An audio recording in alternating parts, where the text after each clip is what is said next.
Why does America still change its clocks?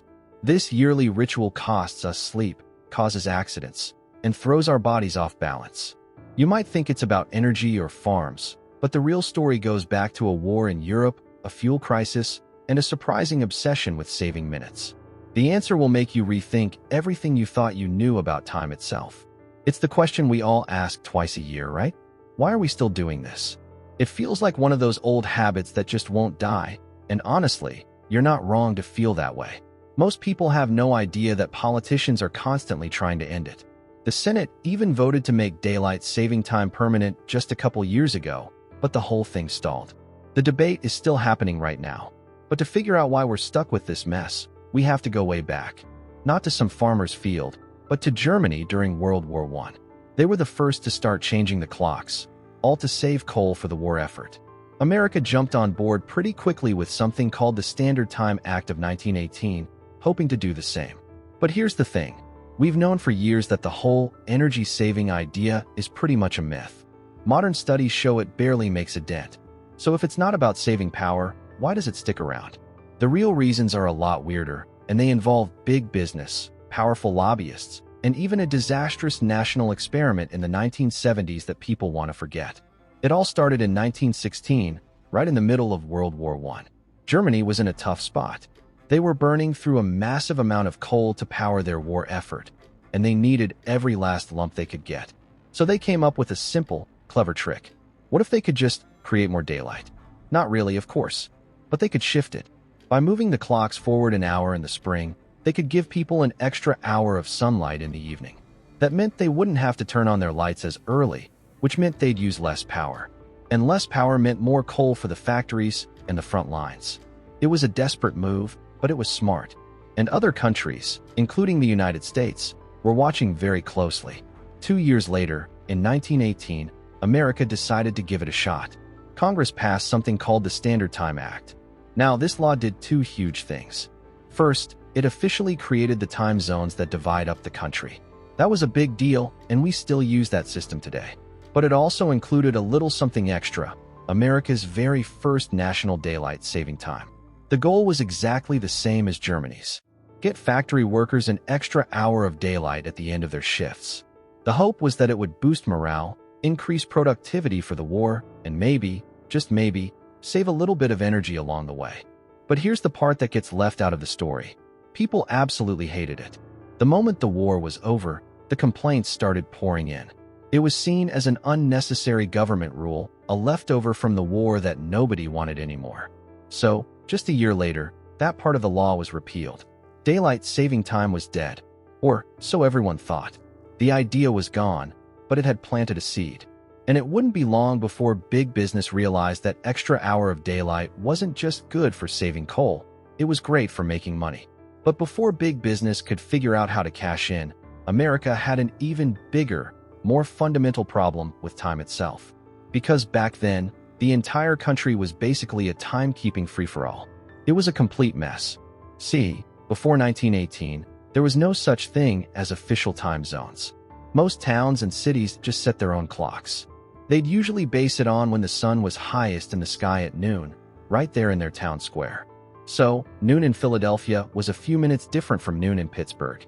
And noon in Pittsburgh was totally different from noon in Chicago. One report said there were over 300 different local times just being used by the railroads alone.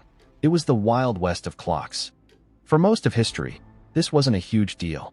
If you were just traveling by horse, who cared if the next town over was 5 minutes off? You'd never even notice.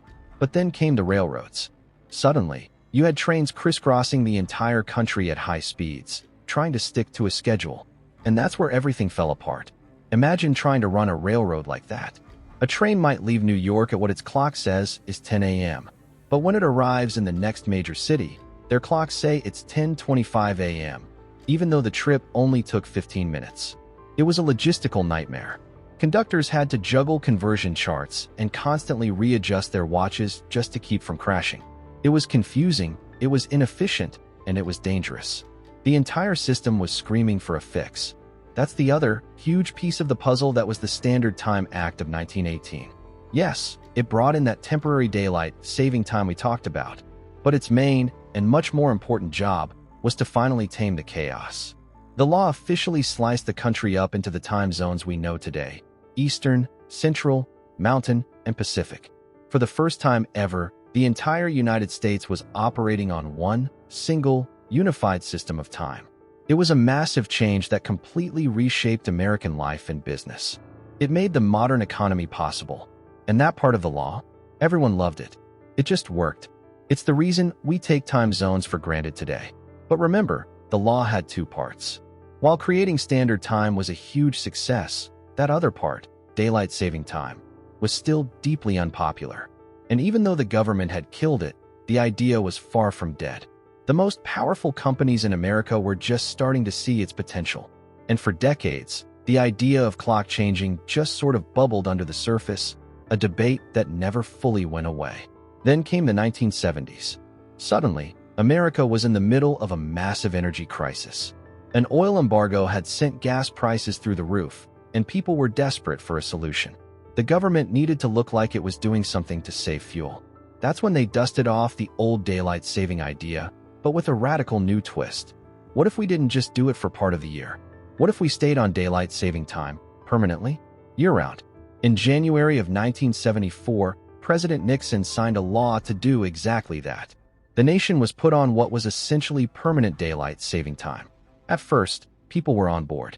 It felt like a bold move to tackle a national crisis. But that support lasted for about 5 minutes, because nobody had really thought through what would happen when winter rolled around. The country woke up to a huge and very dangerous problem.